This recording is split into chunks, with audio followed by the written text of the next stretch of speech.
আপনি কি কখনো লক্ষ্য করেছেন, নামাজে দাঁড়ানোর আগে সব ঠিক থাকে, কিন্তু তাকবীর বলার সাথে সাথেই হঠাৎ করে মাথায় হাজারো চিন্তা এসে ভিড় করে। হারানো জিনিস, পুরনো স্মৃতি, অফিসের কাজ, এমনকি এমন চিন্তাও যা আপনি নামাজের আগে কখনো ভাবেননি। কেন এমন হয়? আজ আমরা জানব এক ভয়ঙ্কর শয়তানের কথা, যার নাম খিনজাব। একদিন রাসূলুল্লাহ সাল্লাল্লাহু আলাইহি ওয়াসাল্লামের একজন সাহাবী হযরত উসমান ইবনুল আস রাদিয়াল্লাহু আনহু গভীর দুশ্চিন্তা নিয়ে নবীজির কাছে এলেন। তিনি বললেন, হে আল্লাহর রাসূল, শয়তান আমার নামাজের মাঝে বাধা হয়ে দাঁড়ায়, আমার কিরাত গুলিয়ে দেয়, আমি মনোযোগ হারিয়ে ফেলি। ভাবুন তো, একজন সাহাবী যার ঈমান আমাদের চেয়ে হাজার গুণ বেশি, তিনিও এই সমস্যায় ভুগেছেন, তাহলে আমরা কেন ভুগব না? রাসূলুল্লাহ সাল্লাল্লাহু আলাইহি ওয়াসাল্লাম উত্তর দিলেন, এটা একটি শয়তান, যার নাম খিনজাব। হ্যাঁ, এটা কোনো সাধারণ বিষয় না, এটা একটি নির্দিষ্ট শয়তানের কাজ। তিনি আরও বললেন, যখন তুমি তার উপস্থিতি অনুভব করবে, তখন আউযু বিল্লাহি মিনাশ শাইতানির রাজিম পড়বে এবং বাম দিকে হালকা করে 3 বার থুতু দেবে। সহিহ মুসলিম।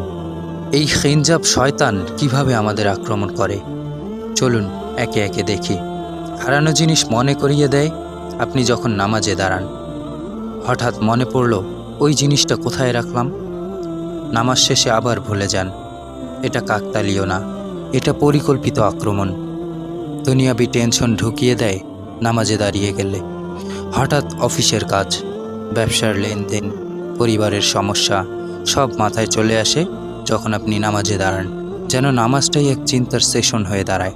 তারপর রাকাত ভুলিয়ে দেয়। আপনার কি কখনো এমন হয়েছে, এটা কি 2 রাকাত হলো, না 3 রাকাত হলো, নাকি 4 রাকাত পড়ছেন? এটাও খিনজাবের অন্যতম বড় অস্ত্র। অপ্রাসঙ্গিক চিন্তা ঢুকিয়ে দেয় এমন সব কল্পনা যা আপনি নামাজের আগে কখনো ভাবেননি, কারণ সে জানে আপনি আল্লাহর সাথে কথা বলতে যাচ্ছেন।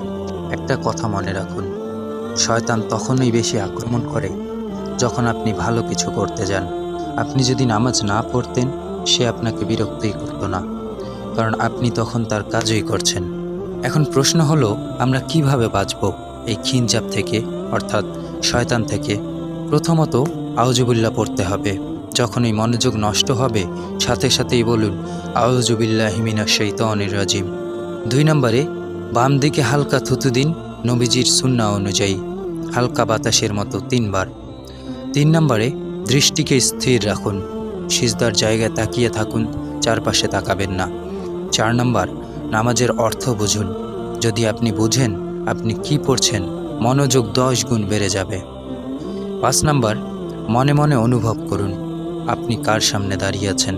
আপনি দাঁড়িয়ে আছেন এই মহাবিশ্বের স্রষ্টার সামনে, যিনি এই মহাবিশ্ব সৃষ্টি করেছেন, মহান রব্বুল আলামিন। ভাবুন তো, যদি কোনো বড় রাজা আপনাকে ডাকেন, আপনি কি তখন অন্য কিছু ভাববেন? অবশ্যই না। তাহলে আল্লাহর সামনে দাঁড়িয়ে আমরা কেন উদাসীন? মনে রাখবেন, শয়তান তাকেই বেশি আক্রমণ করে যার ঈমান চুরি করার মতো মূল্যবান।